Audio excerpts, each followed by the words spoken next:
The road runs from my farthest ancestors to my inevitable progeny. It twists between the great pines of the far east and curls beneath the iron mountains just behind me. I look up to their craggily peaks briefly and with reasonable disdain, recalling my trek over that treacherous stone obstacle. I have followed the road my entire life, just as my mother before me and her mother before her. Letting out a sigh, I gaze idly at the campfire at my feet. Above the flames, a pot of river water tries to heat to a boil, and I wait for it in low spirits, uneager to begin my morning hike. Impatiently, I withdraw a scroll from my pack, hoping to distract myself from the familiar spectacle of boiling drinking water. My fingers unfurl the raggedy scroll, careful not to harm its delicate material.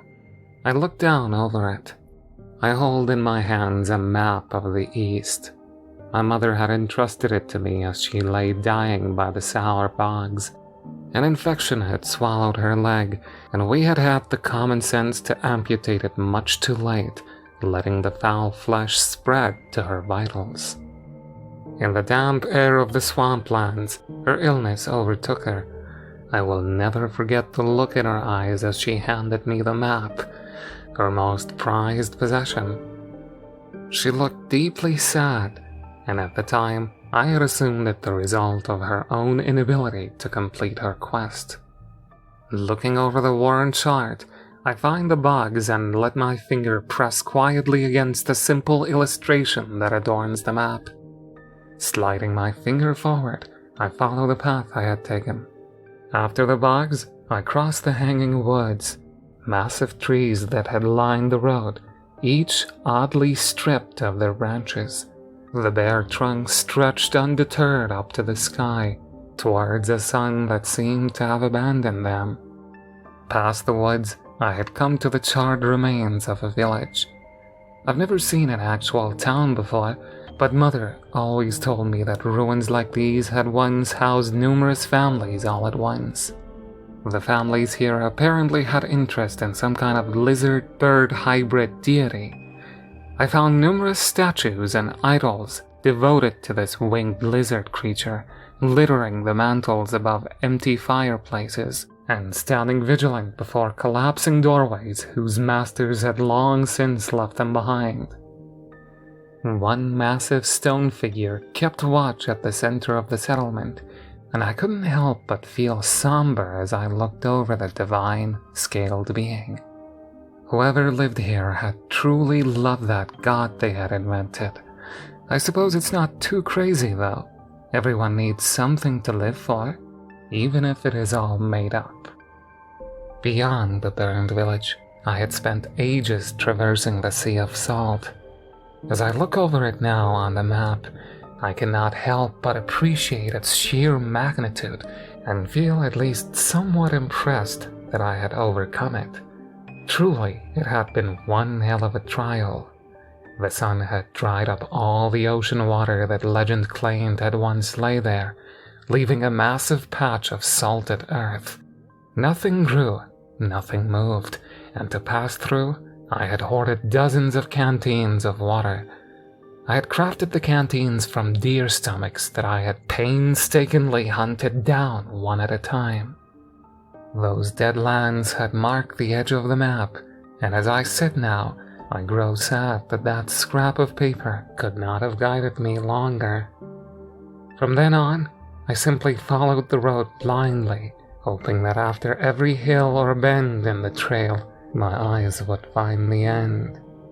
I could never get a precise answer of what lies at the end of the road, but Mother once called it nothing short of paradise. The end never came, so I still walk. After I had passed the Sea of Salt and moved off the edge of the map, I found myself in a jungle. The utter shock of seeing green after that desert nearly drove me mad, but once I had gathered my wits, I entered the dense trees and took advantage of the significant animal life. Hunting there came easily, But I soon found that I wasn't the only hunter in those lands.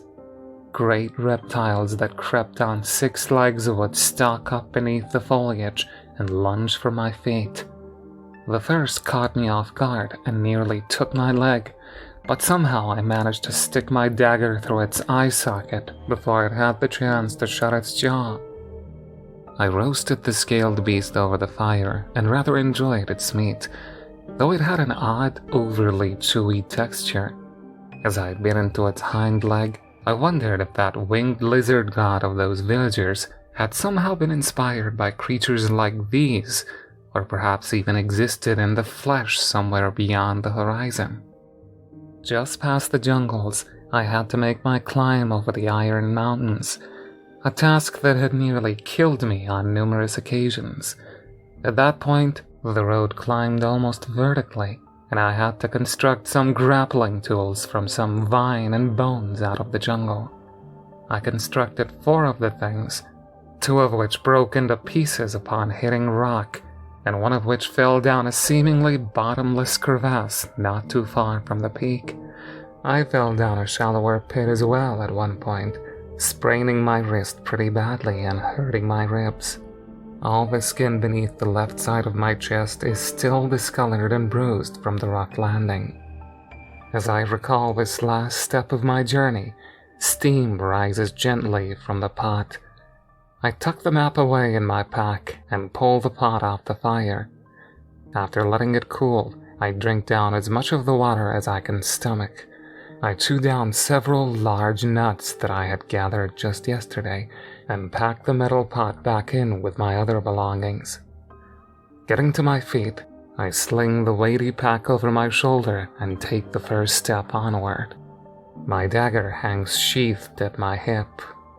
Rain begins to drizzle down. Sighing, I cast a patched-up hood over my head. I had seen the storm resting on the southern sky the night before, but I had hoped it would have held out until tonight. Regardless of the weather, the walk is going to be a monotonous slog. After the Iron Mountains, the ground levels out into flatlands that stretch out indefinitely far in every direction. I strain my eyes in an attempt to establish where on the horizon the earth meets the sky, but I fail, finding an endless wall of gray greeting me. The rain progresses into a downpour, and the wind picks up in several gusts. I lower my head and clutch my cloak over my face, heavily restricting my vision, but offering some protection against the elements. With squinted eyes, I struggle to make out my feet under me, taking one blind step forward at a time. Even if I wanted to stop, it would be pointless. With the flatlands all around, there would be no place to take shelter. To pass the time, I sing gently to myself. The words have carved themselves into my memories, a lullaby that Mother used to softly lend to me. Don't go in the river, heaven knows where it goes. It could lead anywhere at all, but will never flow back home. All along the waters, the spirits sing and moan, that the river flows forever, but never flows back home. I sing it over and over, a quiet mantra to keep me sane. Until Mother had died and left me alone, I had never realized how valuable something as simple as a song could be. In time, the rain slows again, lowering back to a drizzle. Losing my hood and finishing the song, I lift my head to survey the way forward. A figure stands ahead. I freeze in surprise, staring in alarm. The silhouette stands fairly far away, mostly obscured by the steady rain. At first, I consider the possibility that it could be a tree or even a rock formation, but I soon notice faint movements, as though the thing is slowly approaching me.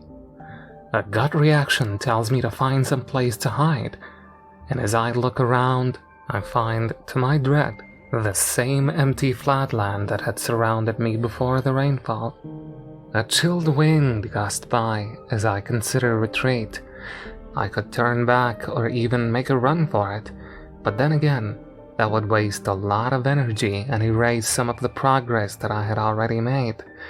Besides, the stranger could always chase me down if I try to make a getaway. It can clearly see me if I can see it. Running in any other direction would yield the same problem, as well as risk losing sight of the road. With no other choice, I resume my steps forward. Looking ahead to the mysterious figure, I let my hand drop to my dagger. I wonder what sex the stranger belongs to.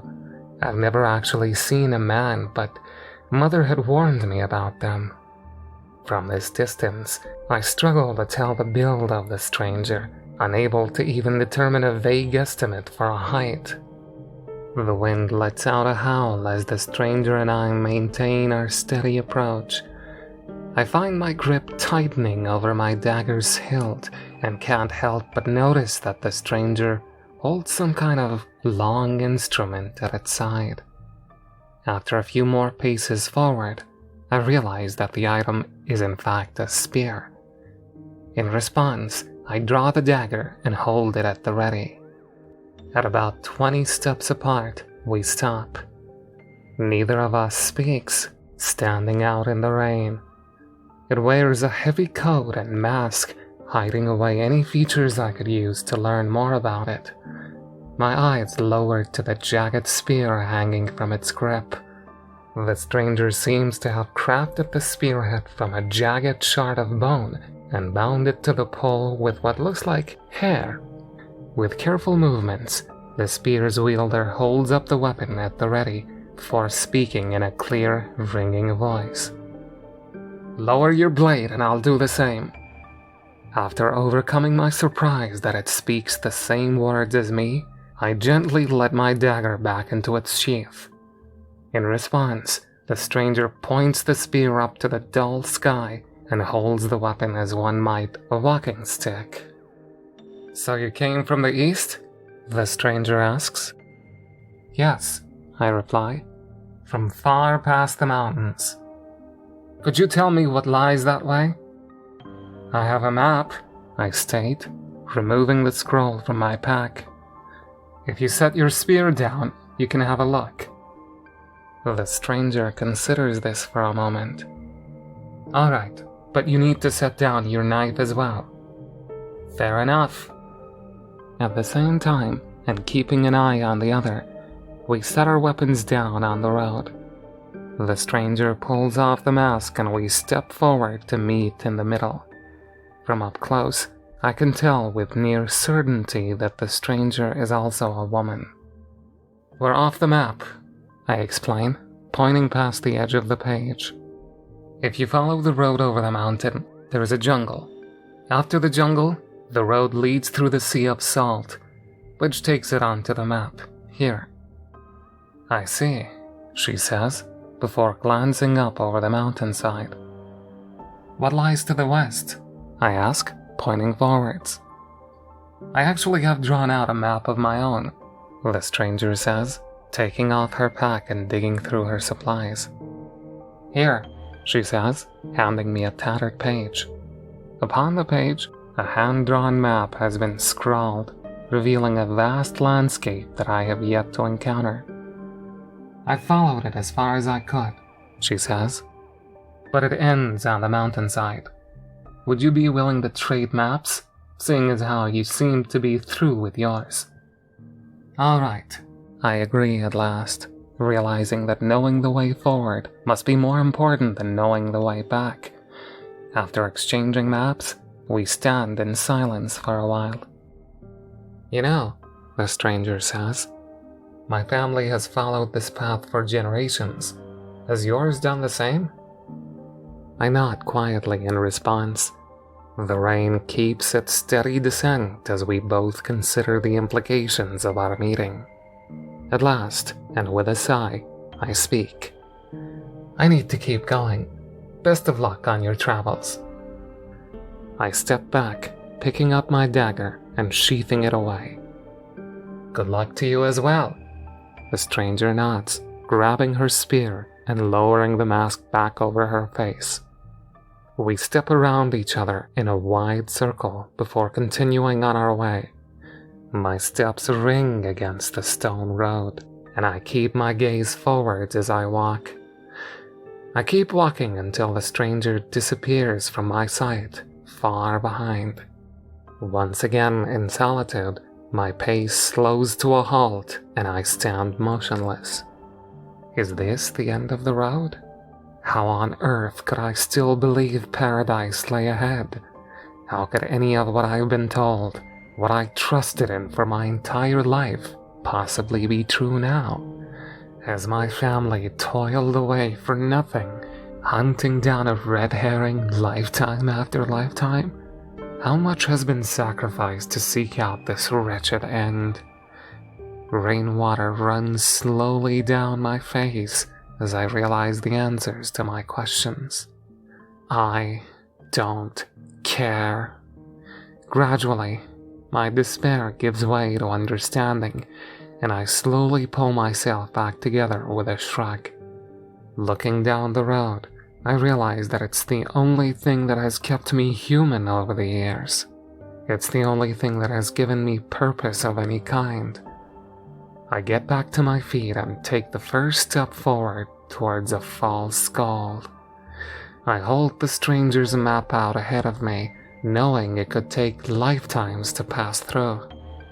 As I move along, I realize that I can't help but hope to meet another stranger down the road. Only maybe this time, it will be a man.